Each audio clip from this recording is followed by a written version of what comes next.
Pak Dokter. Assalamualaikum warahmatullahi wabarakatuh. Waalaikumsalam warahmatullahi wabarakatuh. Masya Allah.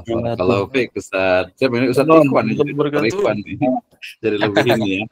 Oke. Tadi pertama saya sebenarnya mohon maaf sekali ya karena tadi di awal ada gangguan gitu. Padahal ini materinya menurut saya sangat luar biasa sekali nih ya, terkait dengan peluang dan tantangan. Dan saya lihat saya tadi menarik sekali dan fakta realitanya memang seperti itu gitu ya, sehingga kemudian mau tidak mau kita harus ya, apalagi ini kebetulan memang di program studi utamanya di STAI Sirajul Falah ini kan pendidikan agama Islam, dan sebagian besar itu memang pengelola dari lembaga pendidikan gitu, sehingga tadi isu-isu terkait ini memang menarik sekali ini untuk kita bahas bersama-sama gitu ya, dan harus dicari solusinya gitu. Jadi bukan hanya memaparkan, bukan hanya, karena kadang tadi skeptis juga ada. Kalau tadi saya sebut juga sisi lain, memang mungkin kalau secara sosial Islam itu menang gitu ya dalam konteks sekarang ini gitu. Tapi unsur-unsur deislamisasi dan lain sebagainya itu juga terjadi. Nah, sehingga permasalahan itu sangat kompleks sekali gitu ya, baik itu yang sifatnya tantangan ya untuk lembaga pendidikan Islam, terutama tadi sisi manajemennya, kemudian SDM-nya ya, kemudian juga yang paling sering itu mungkin dari sisi tadi kesejahteraannya, kayaknya mengena semuanya itu Pak Dokter itu. Jadi mengena semuanya nih. Ya, tapi sebelum kita berikan kesempatan ini, saya mau nanya dulu nih Pak Dokter nih, kira-kira nih mungkin Silakan. Mungkin apa ya, bahasa itu dari sisi ilmu ini futurologi gitu ya. Kira-kira nih prospek, tadi kan sebenarnya sudah sebutkan peluang ya. Prospek dari lembaga pendidikan Islam nih sebenarnya kan luas ya, dari mulai Raudatul Atfal, pesantren sampai ke perguruan tinggi Islam gitu ya. Ini kan sangat luas nih sebenarnya. Gitu. Jadi bukan hanya kalau pesantren jelas gitu, tapi mungkin secara umum lah. Jadi lembaga pendidikan Islam itu kira-kira prospek kedepannya itu seperti apa nih gitu ya. Kira-kira dalam, mungkin kita boleh prediksi karena ya apa istilahnya itu Indonesia emas nih 2045. Kira-kira apakah memang semakin berkembang, semakin dipercaya gitu, atau mungkin ini apa istilahnya dua hal yang saling bertentangan gitu ya. Satu sisi pondok pesantren atau lembaga pendidikan itu maju gitu, tapi di sisi lain juga dekadensi moral tadi, kemudian juga isu-isu radikalisme gitu ya, mungkin konflik horizontal, itu terjadi seperti apa nih? Mungkin hanya dalam 2-3 menit saja, kita kasih kesempatan nanti yang lain untuk bertanya nih soalnya nih. Saya banyak pertanyaan, silakan nih. Kira-kira prediksi yang ke depan itu seperti apa? Tadi kan peluangnya nih, prediksinya seperti apa? Silakan Pak Dokter. Iya, menarik sekali Pak Dr. Risto ya. Saya kira walaupun mungkin ada kesan yang dalam tanda kutip negatif gitu ya, tapi saya kira itu hanya mungkin sekian kecil persen gitu ya, dari sekian besar gitu ya, nilai-nilai positif yang sudah tersebar di masyarakat. Kita sudah tidak bisa pungkiri bahwa sudah banyak sekali alumni gitu ya, yang memang sudah punya nilai positif di masyarakat dan punya peran yang sangat luar biasa, baik dari segi yang di pemerintahan maupun mungkin di masyarakat pada umumnya. Artinya apa? Kalau kita melihat bagaimana perkembangan lembaga pendidikan Islam, apalagi sekarang kalau kita lihat, dulu mungkin kita mencerna bahwa lembaga pendidikan adalah yang di bawah Kementerian Agama kan begitu ya. Tapi ternyata kan sekarang geser di Kementerian Pendidikan saja gitu ya. Banyak lembaga pendidikan Islam yang pesantren tapi menyelenggarakan pendidikan di bawah Kementerian lembaga pendidikan di bawah Kementerian Pendidikan. Taruhlah di SD, SMA, sekolah tinggi. Saya kira itu menjadi nilai positif ya Pak Dokter. Oke, menarik ya. Sebenarnya ini banyak sekali pertanyaan nih, terutama juga gini. Jadi tadi saya bilang itu misalnya nih, kebetulan saya sempat konsen di ekonomi syariah misalnya gitu ya. Jadi kita bicara tentang perguruan tinggi Islam misalnya. Perguruan tinggi Islam misalnya itu kan dari dulu kan pasti sekolah tinggi ilmu tarbiyah, sekolah tinggi ilmu syariah, STAI dan seterusnya gitu kan. Misalnya saya sebutnya PAI misalnya, pendidikan agama Islam. Tapi dalam konteks sekarang ternyata, saya mohon maaf bisa sebutkan nama kampus gitu ya. Jadi kelas UT saja, Universitas Terbuka, itu dia membuka pendidikan agama Islam. Kemudian kelas IPB itu membuka ekonomi syariah. IPB, kemudian UI, kemudian dan sebagainya. Nah, jadi kira-kira kayak gimana? Tapi ini kayaknya nanti dulu lah ya. Nanti mungkin nanti Pak Holis saya udah siap menjawab itu. Kita mau undang khusus kayaknya harus offline ini kayaknya. Silakan. Nih. nanti khusus kampus. Mungkin kita berikan kesempatan dulu nih. Ini yang resen mudah-mudahan ini saya sampaikan juga salam takzim ya untuk seluruh pejabat STAI Nurul Iman nih. Mohon maaf nggak disebutkan satu persatu ya. Next insya Allah kita bolehlah kita sharing lagi. Mudah-mudahan pekan depan juga ketua LPM juga ya dari STAI Nurul Iman bisa sharing ilmu ke kita nih ya. Kita berikan kesempatan ke siapa dulu nih saat Baroto Rifan nih. Ada Abu Diman sudah raise hand, apakah ingin berkomentar? Atau ini di sini ada Pak siapa nih? Pak Ustadz Kamal mungkin yang sudah ini juga. Saya mohon maaf nih mungkin belum kenal semuanya untuk pejabat-pejabat ikhlas semua di Nurul Iman gitu. Silakan yang siapa dulu nih yang boleh open mic nih. Ini tapi mungkin agak lebih spesifik, kita bisa fokus ke kira-kira solusinya nanti rekomendasinya apa nih dari pertemuan ini gitu ya, peluang dan tantangan lembaga pendidikan Islam tentu saja. Silakan.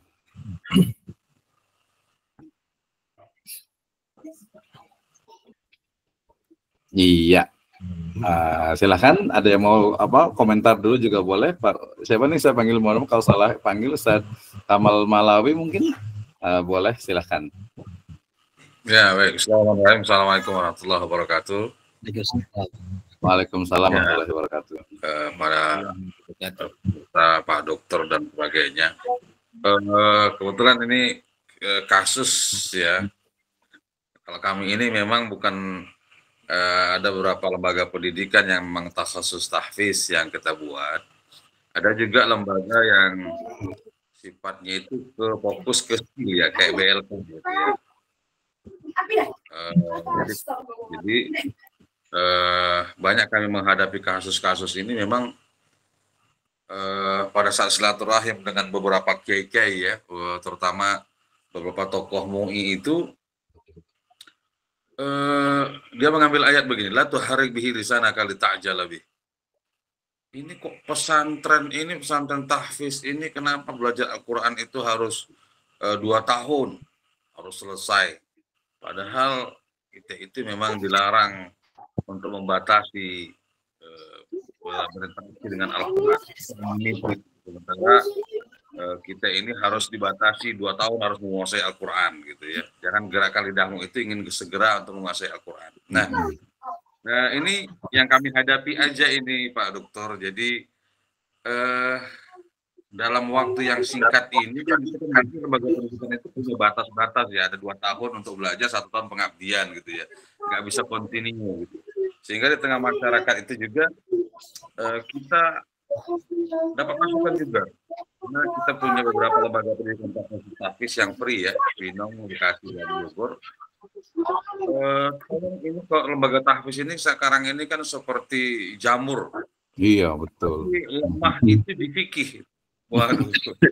Jadi kita ini kan mau semuanya mau kita install anak-anak ini. Sampai lagi ada lagi masukan lagi. Jadi kan karena kita fokus ke lembaga pendidikan, masukan itu banyak. Ini tahfiz ini berebut hanya untuk imam, kemudian itu musabaqah plus jadi mimbar.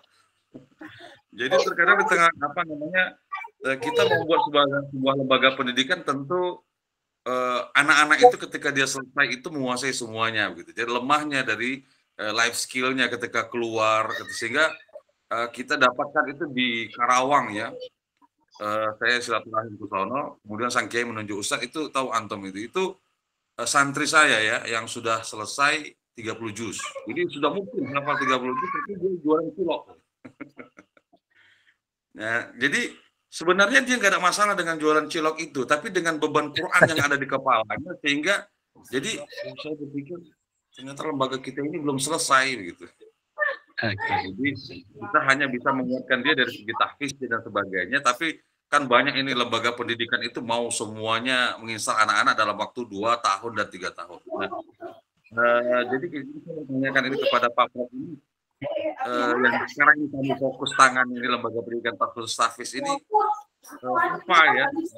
Kami kan mau menguatkan santri ini di Quran begitu ya, karena setiap lembaga pendidikan itu punya ciri khas masing-masing, dan setiap orang itu kan orang tua atau anak itu memilih lembaga mana yang dia khusus dan sebagainya. Nah, menindaklanjuti ini karena terlalu banyaknya ini masukan yang semacam ini, jadi sehingga terkadang atau kita tambah aja kali ya waktu Senin Sabau. Jadi tahu lah, mungkin bisa dibaca ya apa yang di pikiran saya ini yang musyawarah itu sama asatis ini gimana anak-anak kita ini ketika dia keluar kampung itu keluar dari sudah menguasai Al-Quran, mungkin 30 juz, berebut mimbar dan khutbah dan sebagainya. Karena nggak bisa berdikari lebih dari itu gitu.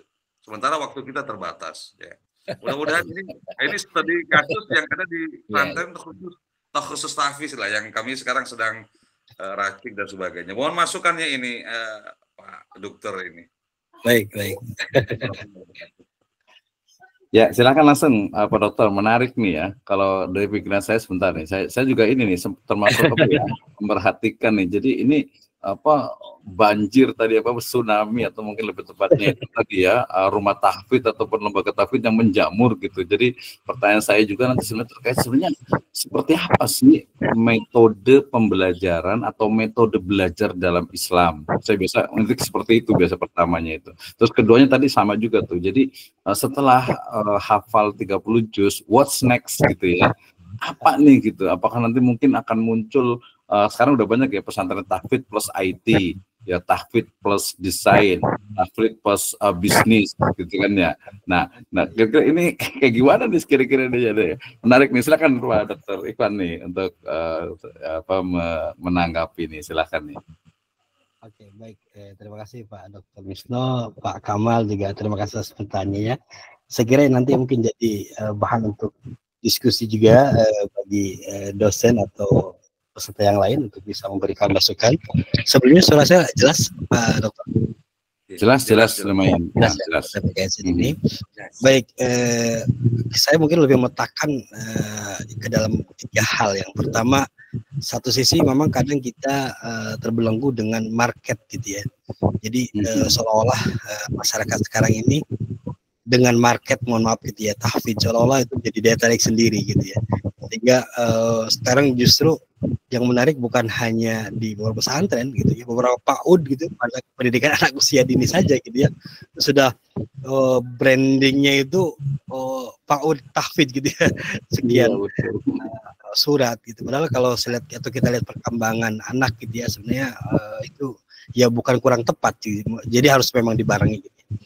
Yang kedua juga memang itu dari segi market bukan hanya lembaga pendidikan, sekarang udah banyak ada namanya semacam ya kayak semacam pesantren kilat gitu ya, sanlat gitu ya, yang memang 30 hari sekian juz gitu. 30 juz kan. Iya gitu. 1 bulan. Walaupun mungkin ya pelaksanaannya seperti apa kita juga kurang paham, tapi mungkin lebih kalah branding tadi. Jadi pertama mungkin ke market gitu. Yang kedua, yang beberapa kasus yang mungkin kami temui gitu ya.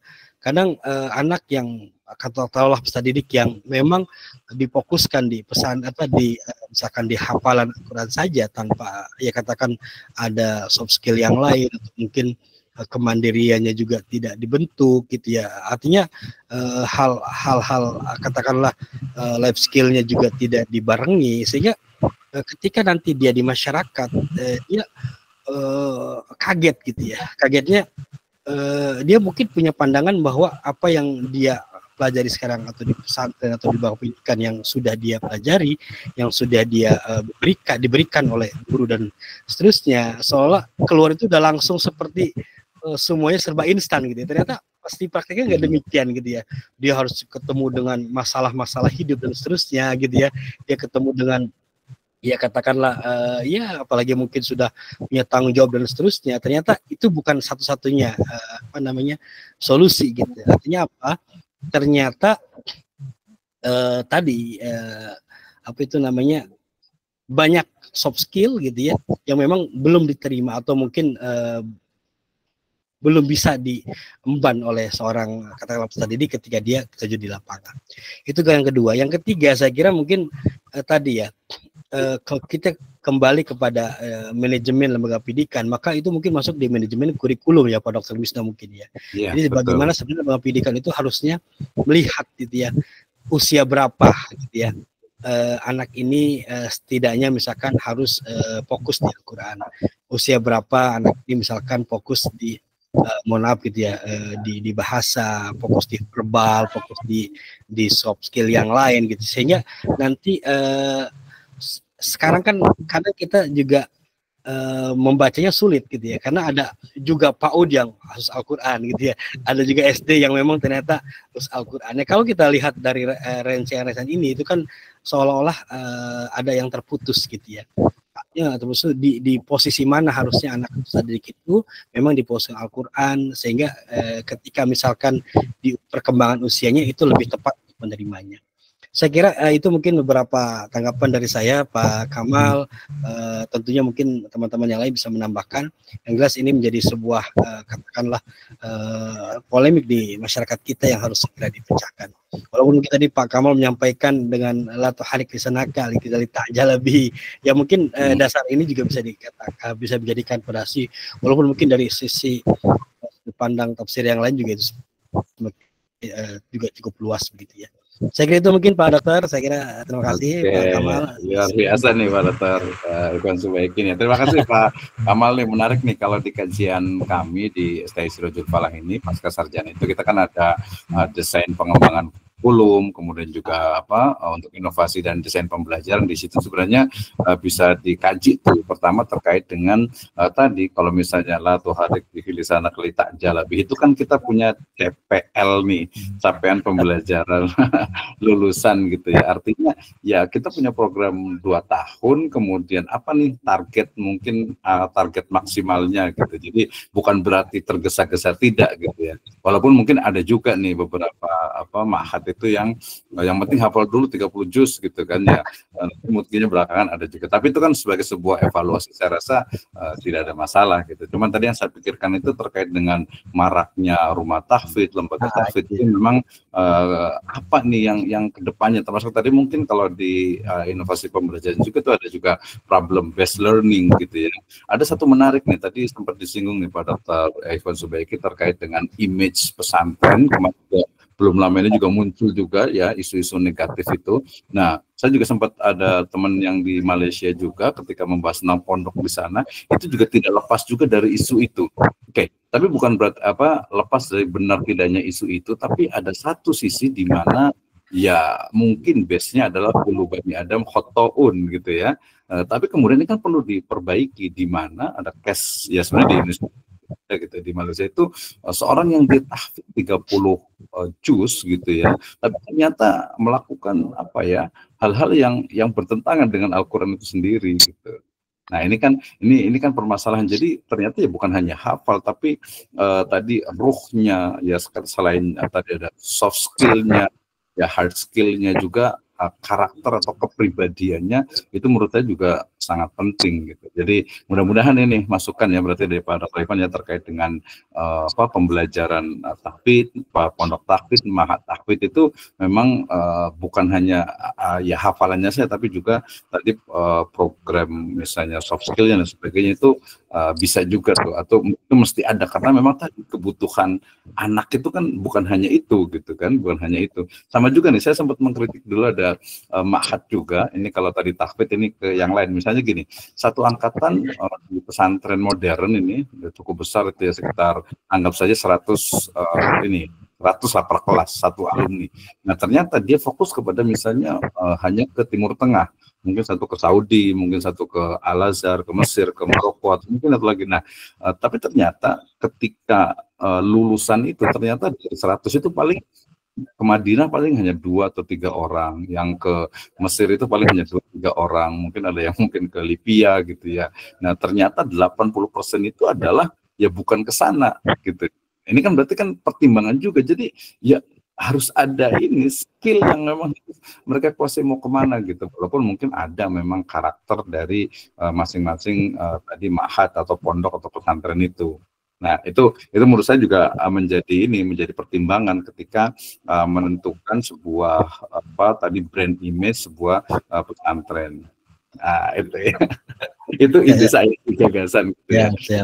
Termasuk juga kampus juga nih, kalau Nurul Iman kan sudah jelas gitu, orang udah tahu gitu kan ya, dengan mungkin kemandiriannya, dengan mungkin wirausahanya dan lain sebagainya. Nah termasuk juga nanti kalau ngomongin universitas itu dari pesantren tahfidz kan mereka harusnya itu ke mana, mungkin ya harusnya itu ke kampus Islam gitu, tapi ternyata kampus itu juga, oh ya tahfidz bisa ke kedokteran, harus ini juga bisa juga nih ke psikologi, ke dan sebagainya. Tapi ini kayak kita kasih kesempatan yang lain dulu nih Pak Dokter ya, silakan yang mau komentar dulu nih tadi. Jadi menarik nih terkait dengan lembaga pendidikan, ada Pak Ustadz Nur Khalid Sofwan, betul, mangga silakan Pak Ustadz. Semangat. Juga Ustaz. Assalamualaikum warahmatullahi wabarakatuh. Waalaikumsalam warahmatullahi wabarakatuh. Ingin ya berbagi sharing aja ya. Ya betul. Yang pertama tadi terkait tentang ada orang yang hafal Quran tapi kelakuannya tidak sesuai dengan apa yang dihafalnya gitu ya. Ini saya teringat teori yang ketika saya nulis skripsi itu teorinya kesalahan individu itu tidak berbanding lurus dengan kesalahan sosial. Ini sebagaimana yang diutarakan oleh Prof. Azmi Azra yang mengatakan bahwa ya tidak, artinya orang yang ahli ibadah, orang yang hafal Quran itu tidak selalu kesalahan sosialnya bagus gitu ya. Artinya ya banyak faktor-faktor yang mempengaruhi itu. Kemudian yang selanjutnya bahwa yang namanya pesantren tahfidz itu memang sudah banyak sekali. Saya pikir sepertinya boleh diusulkan ketika ada satu wilayah tertentu, ketika perizinannya itu dibatasi. Sebagaimana kalau kita mau buka prodi baru gitu ya, harus ada ciri khas yang berbeda gitu, satu tempat gitu ya, biar tidak menumpuk dan itu saja itu maksudnya. Teringat saya ketika buat borang prodi hadis Nurul Iman itu harus yang berbeda katanya. Ciri khasnya gitu ya. Saya mikir, oh ya ini kan sesuai dengan visi misi pesantren, yayasan kan tentang entrepreneurship. Tentunya ilmu hadis itu fokus di kajian entrepreneurship ya, hadis entrepreneurship maksudnya gitu. Nah, saya kira untuk untuk pesantren juga atau pendidikan Islam juga harus ada pembatasan, saya kira regional, misalnya di wilayah kabupaten apa atau per provinsi gitu ya. Saya kira itu supaya tidak menjamur dan bisa banyak inovasi lah maksudnya, hanya itu saja.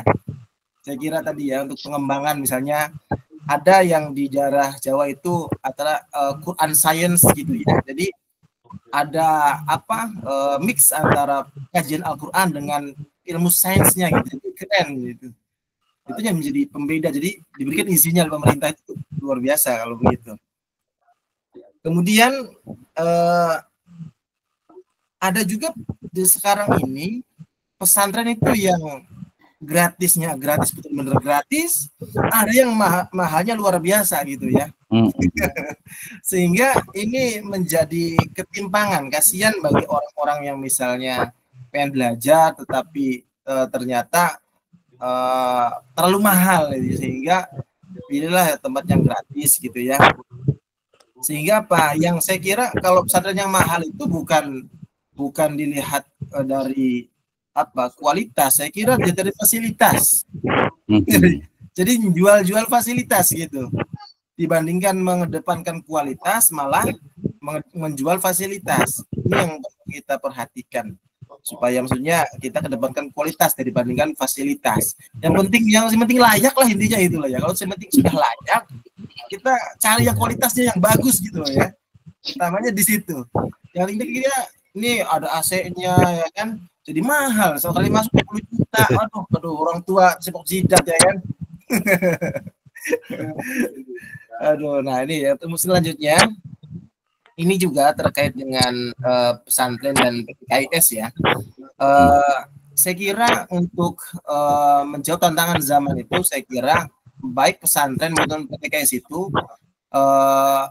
harus sejalan dengan modernitas, harus bisa ditopang dengan teknologi. Kalau nggak begitu kita susah berkembangnya. Dan bahkan kalau hanya itu saja yang dikaji ya tadi kita akan terbelakang. Harus ada inovasi-inovasi terbaru, harus ada integrasi antara bidang keagamaan dengan modernitas, entah teknologinya, entah keilmuan apanya gitu ya. Ini saya kira penting untuk inovasi. Misalnya ketika ada pesantren yang posisinya di pesisir, bolehlah kita belajar agama, tetapi tentang misalnya tentang kelautan gitu ya, ilmu-ilmu kelautan, ilmu maritim gitu maksudnya. Nanti kan bisa dikaji tentang kajian keislamannya kan ada, gitu ya. Atau yang sainsnya tadi, teknologi dan sebagainya. Saya kira itu perlu dikembangkan baik di pesantren maupun perguruan tinggi Islam. Kita ini kayak misalnya di Nurul Iman gitu ya, yang sangat terbatas dengan fasilitas gitu, sehingga ya agak lama gitu ya. Sehingga kalau tidak misalnya Gontor saja itu membolehkan laptop untuk mahasiswa itu 10 tahun jaraknya untuk diskusi ketat. Boleh nggak nih santri mahasiswa gitu ya, bawa pegang laptop gitu ya. Nah ini yang menjadi tantangan. Kalau dibolehin bagaimana, kalau nggak dibolehin bagaimana. Ini memang ada plus minusnya Pak gitu ya. Tapi memang tantangan zaman itu kalau pengen berkembang dan maju ya harus sejalan dengan modernitas, dengan kemajuan zaman sebenarnya. Kemudian yang terakhir ini Pak Dokter, terkait pesantren di kampung juga sekarang sudah banyak Pak Dokter ternyata. Tapi banyaknya pesantren di kampung itu tidak sejalan dengan minat masyarakat gitu loh. Ketika pesantrennya banyak, nggak ada santrinya. Nah ini saya kira menjadi PR ya, supaya masyarakat itu lebih demen dengan pesantren di kampung. Apa kira-kira? Ini yang pesantren saya di rumah saja, misalnya di punya nenek saya ya, punya keluarga besar lah. Itu ketika bapak saya meninggal itu pesantren bubar tuh santrinya tuh, pindah ke yang lain. Nah, ketika untuk menarik kembali santri-santri yang sudah kita itu agak susah. Sampai pesantren gitu adain wifi gitu, ada wifi-nya gitu ya, supaya sok mau pesantren di sini silakan gratis, mau wifi-an silakan, yang penting waktunya ngaji wifi-an silakan gitu ya. Ya tetap lambat gitu ya, karena mungkin sebagian sudah pindah ke pesantren yang lain gitu ya, sehingga untuk kembali lagi itu agak susah. Dan minatnya itu karena di kampung saya itu banyak pesantren itu ya sebenarnya, sehingga tetapi di luar pesantren yang enggak pesantren juga banyak masalahnya. Loh kenapa ini kok enggak pada mau pesantren gitu ya. Nah, ini mohon mungkin masukannya supaya bagaimana cara untuk menarik minat masyarakat untuk belajar di pesantren gitu ya. Kalau saya pribadi kan di Ciputat saya buat madrasah diniyah awaliyah gitu ya, pesantren ini. Awalnya TPQ, terus saya buat menjadi madrasah diniyah. Alhamdulillah minat masyarakat sudah banyak. Tetapi kontribusi orang tua itu masih kadang kurang. Jadi orang tua itu masih kadang mau ngaji silakan, nggak apa-apa, terserah gitu. Nah itu kan yang menjadi PR kita juga. Sering saya sampaikan ke rapat wali santri segala macam gitu ya. Ya ada saja yang alasan-alasan sibuk kerja orang tuanya dan sebagainya, karena di kota ya, di Ciputat gitu ya.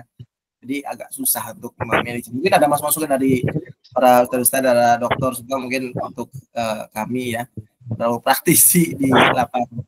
Terima kasih. Assalamualaikum warahmatullahi wabarakatuh. Waalaikumsalam warahmatullahi wabarakatuh. Baik, luar biasa nih ya Pak Ustadz Nurul Sofwan ya. Tadi sebenarnya saya juga tertarik tuh, ada pembahasan pertama tadi itu tentang kalau kita nyebutnya biasa pesantren salafiyah gitu ya.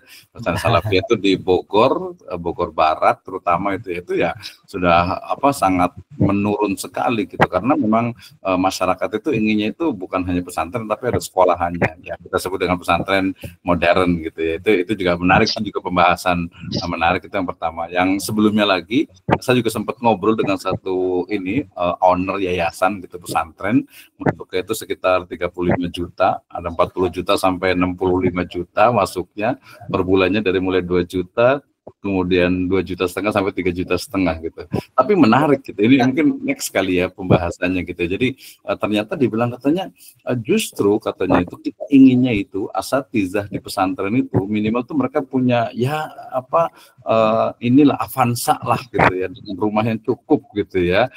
Gitu. Alasannya waktu itu seperti itu, kalau perlu lebih mahal lagi karena susah ngurus anak itu 24 jam katanya gitu. Coba lihat apa gaji-gaji ujroh bisyarah dari asatizah itu. Ustaz itu paling 2 juta, 2,5 juta, paling banyak 3 juta kayak kalau di wilayah Bogor gitu ya.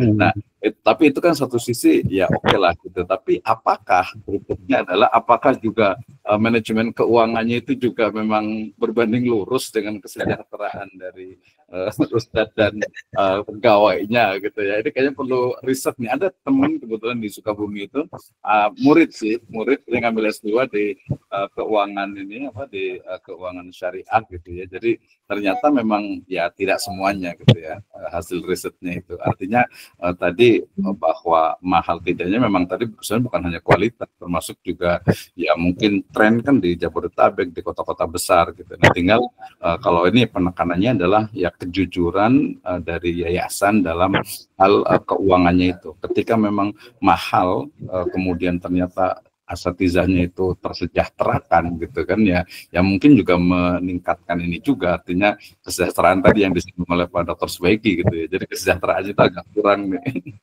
Gitu ya. Nah, itu menarik juga gitu ya. Kemudian kalau sebelumnya tadi tentang pesantren ya sepertinya sudah saatnya memang pesantren dalam itu. Makanya saya selalu tadi pertanyaan pertama saya itu adalah gini, dalam metode pendidikan Islam atau pendidikan Islam itu sebenarnya tahfidz itu usia berapa sih? Tadi sudah disinggung ya Pak Dr. Subaiki gitu ya. Nah, misalnya kalau anggap saja seperti Imam Syafi'i rahimahullah gitu. Misalnya ya sudah tahfidz itu dari misalnya dari mulai 2 tahun, 3 tahun sampai ke 6 sampai 7 tahun. Setelah 6 7 tahun berarti harus ada peningkatan sampai ke balik. Nah, ketika balik juga harus ada. Jadi kurikulumnya itu dia harus kontinu, sinambungan gitu. Nah, tadi kalaupun ada program-program tahfidz untuk orang dewasa, tahfidz untuk mungkin usia itu yaitu sebagai tambahan saja. Tapi menurut saya pendidikan ya untuk mendidik anak kaum muslimin ini dia betul-betul perlu istilahnya itu multi approach gitu ya.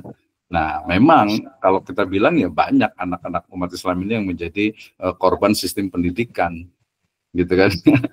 Jadi kalau sistem pendidikan gitu mulai dari pesantren, kemudian dan sebagainya. Kemudian yang pertama juga mungkin tadi yang saya maksud itu adalah sebenarnya itu kan memang kasus ya. Artinya seorang yang istilahnya itu hafidz Al-Quran, kemudian ternyata seperti ini, ada ustadz juga begini sebagainya. Sebenarnya itu sebenarnya kasus untuk kita membawa kepada harusnya ada juga memang kurikulum yang masuk ke dalam di situ itu dalam pembelajaran pondok tahfidz, pondok Al-Quran ataupun juga pesantren yang memang misalnya ya isu-isu terkini gitu, isu-isu terkini yang mereka juga harus paham tentang gadget, tentang teknologi, tentang isu-isu gender dan sebagainya, itu juga mereka mestinya paham. Nah, sehingga kemudian inilah tugas dari praktisi akademisi pendidikan Islam itu untuk betul-betul merumuskan ini loh seharusnya itu pendidikan agama Islam dari mulai minal mahdi ila lahdi. Nah, ini kayaknya kita tanya ke Pak Dr. Subaiki nih, pakarnya pendidikan agama Islam. Ya. Silakan Pak Dokter, lanjut. Baik, terima kasih Pak Wisnu. Terima kasih juga Pak Khalis, Kaprodi kita. Terima kasih. Saya kira menarik tadi yang terakhir gitu ya, terkait dengan bagaimana penurunan gitu ya pesantren yang mungkin katakanlah pesantren salafi ya yang masih katakanlah klasik gitu ya. Saya kira memang ini yang menarik Pak Khalis ya. Beberapa daerah tapi disampaikan juga oleh Pak Dr. Wisnu itu dikatakanlah Bogor Barat gitu ya. Bogor Barat itu justru dulu terkenal dengan katakanlah kiblatnya gitu ya di Bogor itu untuk katakanlah kampung santri gitu ya Pak Misalnya gitu ya. Tapi ternyata sekarang mungkin agak menurun. Nanti mungkin Pak Sofyan akan lebih menjelaskan karena beliau kebetulan di sana itu. Oh iya nih hadir juga. Tulisannya Malik Sofyan ini Pak. Sofyan ini. Beliau orang sana nanti bisa menjelaskan. Saya kira memang kalau kita melihat secara teori ya manajemen pendidikan secara umum, maka tentu di manajemen kurikulum itu yang menurut saya di beberapa lembaga pendidikan masih sangat minim gitu ya. Jadi walaupun memang ada beberapa pesantren, contoh kalau saya lihat ada pesantren misalkan ya di Lirboyo gitu ya, itu atau di Tebuir yang masih terkenal dengan slogannya. Walaupun itu kan klasik, tapi ternyata itu jadi ikon gitu ya di pesantren tersebut. Atau mungkin juga ada di pesantren Al-Anwar Serang, ada istilah bandongan. Itu kan klasik sebenarnya, tapi ternyata sampai sekarang itu dijaga dan itu ternyata jadi keunikan. Nah, ini menarik kita harus lihat. Jadi sisi mana gitu ya ketika kita itu jadikan keunikan di beberapa pesantren gitu, dan itu menjadi daya tarik masyarakat. Ternyata memang value-nya itu yang sudah dicerna atau diterima oleh masyarakat gitu ya. Nah kadang kita melihat beberapa pesantren yang mempertahankan klasiknya gitu ya, tapi tadi nilai value ke masyarakatnya masih kurang gitu. Ya mungkin kalau kita katakanlah di manajemen kurikulumnya itu tidak ada inovasi gitu ya, masih stuck di ya grade tertentu gitu. Saya kira itu kan Pak Holis ya, saya kira yang jadi catatan bagaimana memang lembaga pendidikan itu ke depan khususnya mungkin yang masih di Salafi gitu, itu untuk bagaimana manage kurikulumnya lebih baik. Saya kira itu mungkin Pak Dr. Yusuf, kesulitannya Pak Sofyan ini ada menambahkan. Iya. Terima kasih. Baik, terima kasih kita berikan ke ini. Soalnya tadi agak nggak terlalu kelihatan, jadi kita undang ini ya Pak Ustadz Ahmad Sofyan MSI. Beliau Wakil Ketua 3 nih bidang mahasiswa dan kerjasama di STA di Sirjul Falak. Silakan Pak Ustadz. Baik, terima kasih Pak Dr. Subeki Ikhwan dan Pak Dr. Misno. Yang pertama saya ingin mengucapkan salam hangat kepada teman-teman saya, khususnya satu alma mater ini dari STAI. Yang pertama mungkin saya menggarisbawahi terkait dengan statement pada Dr. Misno tadi ya, mengenai kita tuh menjadi korban juga dari sistem pendidikan kita. Jadi memang ya rata-rata ya dunia akademisi juga ini sebagai korban juga sebenarnya dari sistem pendidikan kita.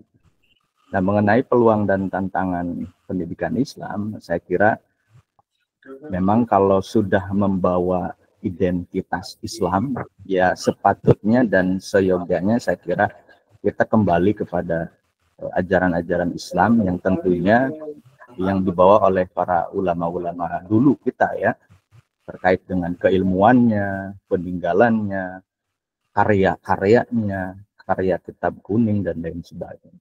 Nah, yang menjadi catatan dari saya adalah mengenai lembaga pendidikan Islam. Nah, memang banyak sekali tadi yang disampaikan sebagian oleh Pak Kamal, oleh Pak Nurholis, ini mengenai menjamurnya lembaga pendidikan Islam yang membranding lembaga tersebut dengan brandingan sekolah tahfiz atau sekolah atau pesantren tahfiz ya. Nah, saya kira sebenarnya kita harus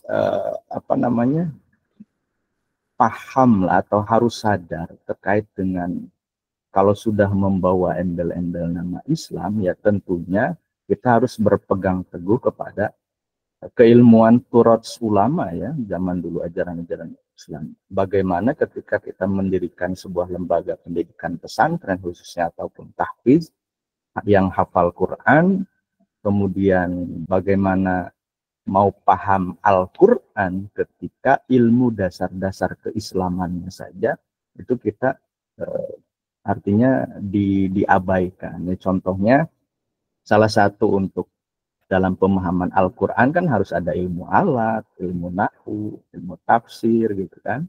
Nah memang cenderungnya sekarang itu memang ya seperti itulah bagian dari marketing lembaga-lembaga pendidikan. Dan mungkin ya salah satunya memang tidak semuanya juga, ada sebagian saja mungkin orientasinya bukan memang betul-betul orientasi kepada mencerdaskan anak bangsa saya kira. Jadi memang pure itu ada sebagian orientasinya adalah orientasi bisnis ya. Karena memang tadi yang disampaikan Pak Nurholis juga betul, sekolahnya mahal, fasilitasnya mahal. Nah itu saya kira orientasinya bukan orientasi untuk mencerdaskan anak bangsa, tetapi hanya untuk bisnis semata. Nah kemudian yang selanjutnya mengenai keilmuan Islam itu sendiri, kita berpengalaman ya terkait dengan di perguruan tinggi saja, kebijakan dari baik itu Kementerian Agama, kemudian pendidikan atau Kemendikbud ya, terkait dengan nomenklatur saja, nomenklatur perguruan tinggi, beberapa disiplin ilmu. Sekarang itu sudah tidak ada nama Islamnya. Iya kan? Hilang ya. Ya, jurusan SPDI udah hilang. Jurusan pendidikan agama Islam yang tadinya ada SPDI-nya sekarang jadi SPD. Jurusan hukum Islam yang tadinya ada SHI, ada SSY, sekarang SH. Ya ini kan ini bagian dari korban sistem pendidikan itu sendiri, saya kira. Nah kan pertanyaannya adalah kenapa harus dihilangkan Islamnya, kan begitu? Apakah memang citra Islam kurang baik atau bagaimana? Nah ini tentunya harus kita selaku para akademisi di dunia pendidikan Islam harusnya memahami dan memberikan sebuah wawasan terkait dengan bagaimana cita-cita atau tujuan dari pendidikan Islam itu sendiri adalah memang untuk memperkenalkan peserta didik kita itu kenal sama Tuhan, kan? Menjalankan perintahnya begitu. Nah, kemudian yang selanjutnya mengenai dunia pesantren salafiyah ya. Nah, ini yang kita juga sedang fokus dengan Pak Dr. Misno LP3M khususnya di Sirajul Falah ini, bagaimana kita memfasilitasi terkait dengan para santri salafiyah itu ya, yang mereka yang dari segi keilmuannya itu sangat luar biasa sekali. Dari kitab kuningnya dan lain sebagainya, maka kita melakukan berbagai upaya kerjasama ya dengan pesantren-pesantren salafiyah untuk kita setidaknya memberikan sebuah solusi kepada santri-santri salafiyah yang notabene mereka tuh hanya tidak kuliah, bahkan mungkin ada sebagian yang tidak lulus sekolah SMP, tidak lulus sekolah SMA, tetapi secara keilmuan agama mereka bagus di masyarakat. Nah ini saya kira lembaga pendidikan Islam kita harus menjadi sebuah solusi juga bagaimana kita merangkul mereka terkait dengan pengembangan keilmuan dalam pendidikan Islam. Itu mungkin Pak Dokter sedikit tambahan dari saya. Terima kasih Pak Dokter. Masya Allah, luar biasa, lagi menikmati nih sebenarnya nih ya, ide-idenya itu menarik sekali nih ya, artinya menjawab semuanya. Mudah-mudahan nanti next kayaknya mungkin harus ini nih Pak Ustaz Sofyan nih, kita buat seminar internasional ini, bicara dengan Pak Ustaz Subaiki karena isu ini menarik, ini mungkin sebagai pemantik saja ya, artinya tadi mungkin spesifik misalnya perguruan tinggi Islam. Ya, jadi masa depan perguruan tinggi Islam itu seperti apa sih ketika tadi kalau bicara tentang pembatasan ternyata mohon maaf nih ya, Kemenek juga bukan membatasi juga per wilayah ya. Misalnya ini agak ini sedikit nih, ini ada S2 MPD gitu ya, tapi di sebelah sini juga ada S2 MPD juga, di sebelah sana kemarin juga baru proses buka juga gitu ya, sementara tadi UT juga buka juga gitu ya, PAI-nya. Nah, ini kan ini apa nih gitu ya, apakah memang sengaja gitu ya, kalau dengan bahasa kalau kami di perbankan itu biasanya gini, bank itu ya dimunculkan gitu ya, dibentuk, didirikan, kemudian silahkan berantem dengan musuh-musuh yang lebih besar lagi gitu. Jadi ini misalnya mau kampus kecil, kemudian kita suruh bersaing, berkompetisi dengan kampus yang besar sekelas UT gitu kan, PAI gitu, online lagi gitu. Nah, itu berat. Tapi lebih dari itu sebenarnya lebih ke arah gini. Jadi ketika tadi bicara tentang mahat tahfidz, pesantren tahfidz gitu ya, pesantren tahfidz, rumah tahfidz dan sebagainya, what's next-nya itu adalah otomatis kan mereka ke perguruan tinggi. Nah, ke perguruan tinggi ini kemudian apakah mereka harus juga ke ansih itu agama semuanya gitu kan ya.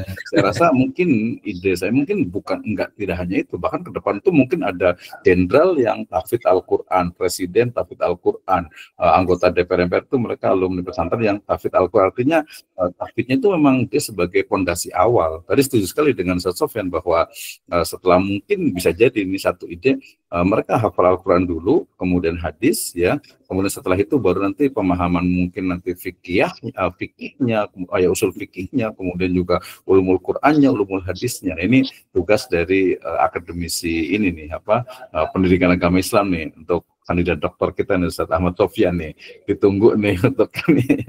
Jadi betul-betul bisa mencerahkan umat gitu ya. Oke, ini sebenarnya masih banyak sekali ya isu-isu yang kita mau bicarakan, tapi kita waktunya 9.20 dan tadi kita juga bicara juga dengan ketua LPM juga dari Staini juga gitu, mungkin nanti kita bisa diskusikan juga ya, bisa langsung sekarang juga kalau sudah hadir beliaunya ya. Ada. Ya nomornya namanya enggak bisa. Ya.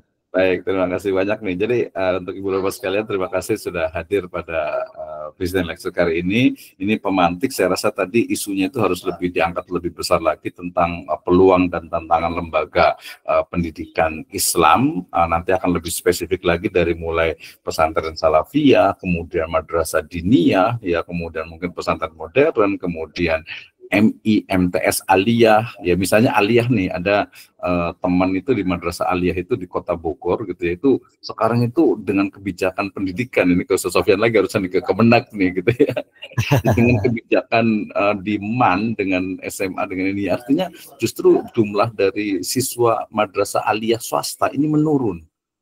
Gitu ya, sangat menurun sekali. Bahkan saya sebutkan saja ya, nggak sebutkan ininya lah satu organisasi Islam yang ya nggak terlalu besar lah gitu ya di Kota Bogor itu siswanya itu cuma tidak lebih dari 6 orang yang daftar tahun ini, itu di Bondongan di Bogor Selatan. Ya itu padahal organisasi Islam yang sudah cukup lama sekali gitu kan ya. Nah, itu kan ya. Jadi ini apa nih berarti gitu, ini berarti harus kita angkat nih. Harus kita angkat terus. Jadi mudah-mudahan nih ke depan kita bisa diskusi lagi, kita bisa kerjasama lah ya. Demikian, terima kasih untuk semuanya. Kita bisa lanjut ke berikutnya mungkin ini ya, sambutan terakhir nih, closing remark mungkin nanti kayaknya dari Ustaz Subeki mungkin bisa nanti ditambahkan juga nanti dari LPM dulu nih ya. Mungkin kita bacakan dulu ya Pak Dokter ya. Ya, silakan. Ya, silakan Pak Ustadz. Mangga. Baik, saya sudah konfirmasi tadi ke LPM, sebenarnya belum bisa. Baik, tidak apa, mungkin saya di statement closing gitu ya. Terima kasih kepada Pak Dr. Wisno, para Bapak Ibu peserta. Yang jelas apa yang disampaikan oleh Pak Dr. Wisno di akhir tadi menjadi sebuah catatan buat kita gitu ya, bagaimana ternyata beberapa lembaga pendidikan Islam dalam kategori tertentu atau nomenklatur tertentu memang terjadi penurunan. Walaupun mungkin di beberapa lembaga pendidikan yang tadi disampaikan juga oleh Pak Sofwan gitu ya, Pak Nurholis, ada beberapa justru lembaga yang dengan sekian, mohon maaf gitu ya, nominal, orang tua masih berani untuk anaknya. Bahkan mungkin ada beberapa yang 1 tahun sebelum pendaftaran itu sudah ditutup gitu ya, saking daya tarik luar biasa gitu ya. Saya kira ini menjadi sebuah catatan bagi kita. Memang di sini seharusnya pemerintah itu hadir. Kita tidak bisa menyalahkan juga di Kementerian Agama atau di Pendidikan. Memang kita akui kurikulum kita itu, mohon maaf gitu ya, secara umum sudah dipetakan. Cuma kadang ada beberapa lembaga yang mempunyai keunikan tersendiri. Tapi ternyata itu jadi sebuah cermin.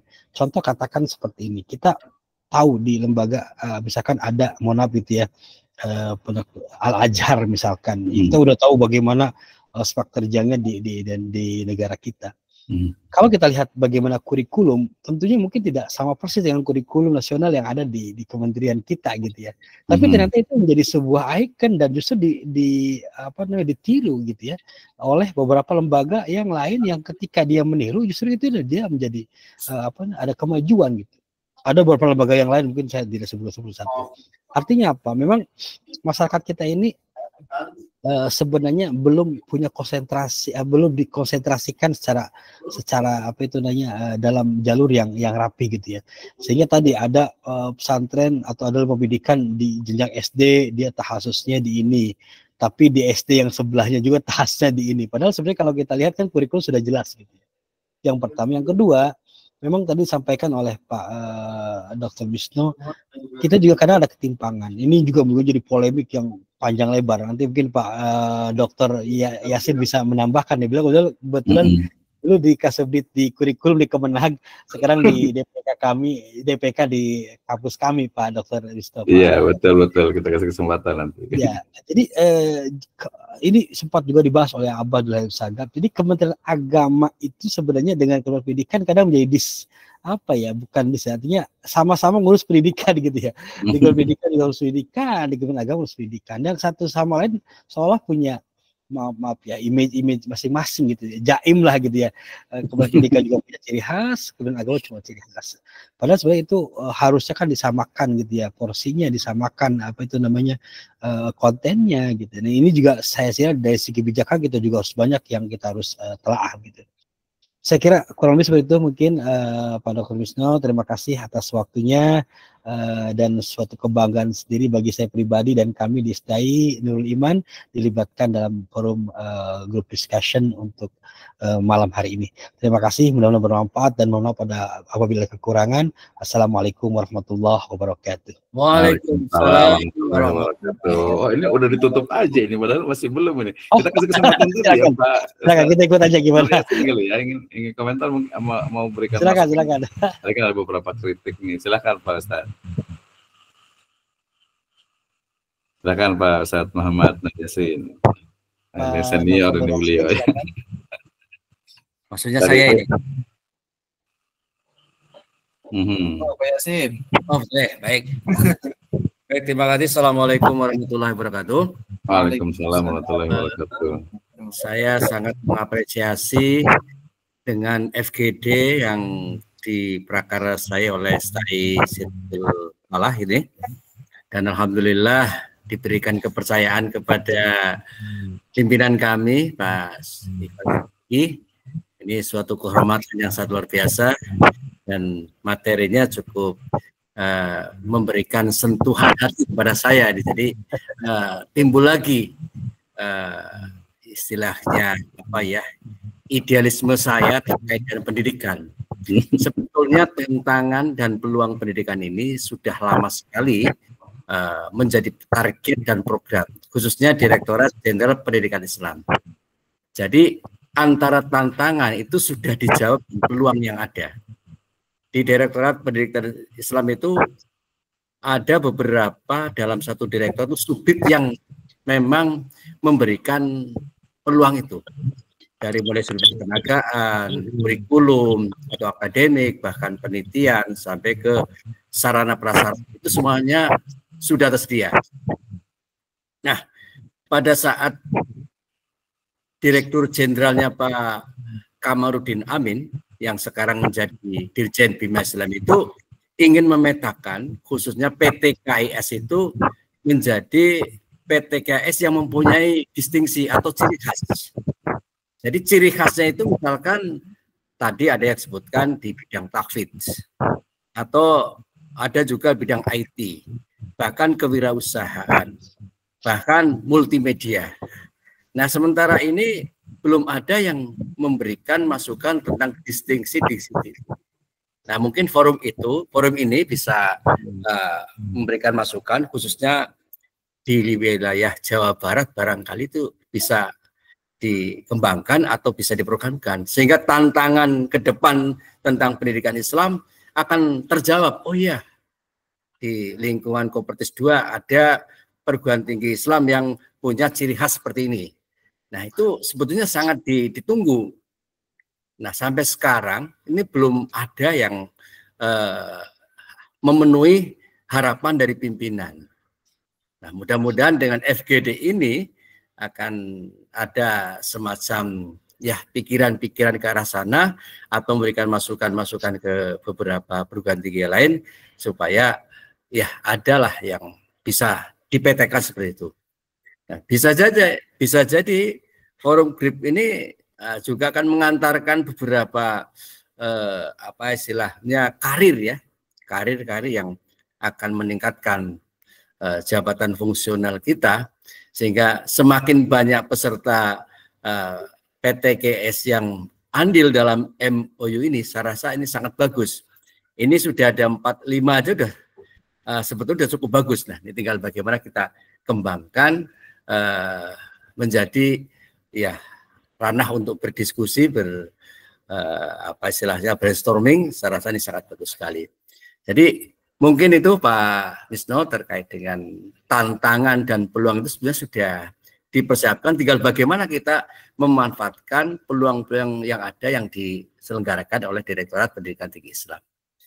Terima kasih. Assalamualaikum warahmatullahi wabarakatuh. Waalaikumsalam warahmatullahi wabarakatuh. Terima kasih Pak Ustadz Muhammad Nur Yasin. Ini kayaknya karena tadi saya bilang di awal itu ini adalah pemantik gitu. Kayaknya nanti kita akan mengundang Pak Dr. Subeki lagi untuk fokus kepada peluang dan tantangan PTKIS ya atau PTKI ya perguruan tinggi, karena ini sebagian besar memang di perguruan tinggi. Tapi tadi yang rumah tahfidz juga penting banget juga, pesantren juga penting sekali juga gitu. Jadi kita memang tadi agak-agak general gitu. Nanti mudah-mudahan nih kita bisa lebih ke fokus lagi kepada perguruan tinggi, karena kebetulan kami memang fokusnya juga memang di perguruan tinggi gitu ya. Tapi di PA itu kan semuanya. Jadi kedepannya ini akan seperti apa nih gitu ya. Apalagi nanti kalau kami ini suara hati pengelola PTKIS nih, biasa kadang kan kayak apa ya, suka dianaktirikan gitu, kasihan gitu ini PTKIN semuanya diambil mahasiswanya gitu. Berbagai jalur gitu, ini suara hati aja gitu ya. Tapi intinya ya artinya kami ya harus berinovasi gitu, inovasi atau mati gitu kan ya. Termasuk ya saya Nurul Iman ini sendiri mungkin gitu, insya Allah gitu. Jadi kami di Sirajul Falah juga dengan berbagai ya upaya tadi ya, dengan Ustaz Sofyan ya untuk pendekatan untuk santri-santri salafiyah gitu, untuk mereka biar bisa kuliah dan lain sebagainya. Mudah-mudahan Ustaz Ustaz Subeki Ikhwan dan juga Ustaz Muhammad Yasin kita bisa lebih nanti FGD lebih spesifik lagi di satu lembaga tertentu, lebih spesifik. Kemudian ini kan tadi sebagai ini awal gitu, karena ini persiapannya cuma 2 hari ini waktu itu. Next insya Allah tadi Pak Ketua LPM juga dari Staini juga bisa sharing lagi. Ya, waktunya sudah cukup, mohon maaf agak terlewat sedikit. Insya Allah kita lanjutkan ke next berikutnya terkait dengan peluang-peluang, tantangan dan juga pengembangan, dan yang paling penting adalah kontribusi kita sebagai ya seorang muslim, sebagai akademisi di bidang pendidikan agama Islam ataupun juga di Islamic Studies. Terima kasih, hatur nuhun ka sadayana, jazakumullahu khairan ala ihtimamikum. Kita tutup dengan hamdalah dan doa kafaratul majelis. Alhamdulillahirabbil alamin. Subhanallah wa bihamdika asyhadu an la ilaha illa anta astaghfiruka wa atubu ilaik. Wallahu muwaffiqil aqwamit thariq. Assalamualaikum warahmatullahi wabarakatuh. Waalaikumsalam. Ya, jazakallahu khairan. Kami pamit. Terima kasih banyak. Jangan bosan, kita lanjut ya, kita undang nanti ini yang lainnya. Salam sama senior ini, mana ini? Pada Zuhri ini. Ada. Silakan yang mau itu menentukan dirinya ini ya. Terima kasih untuk mahasiswa juga di program Magister Pendidikan Agama Islam ya, sudah hadir, sudah semuanya ini dapat pencerahan lah ya baru ya dari kiai kita ini. Jangan bosan Pak Dr. Subeki ya. Kita nanti akan lagi. Makasih Pak Dr. Wisnu, mohon pamit ya.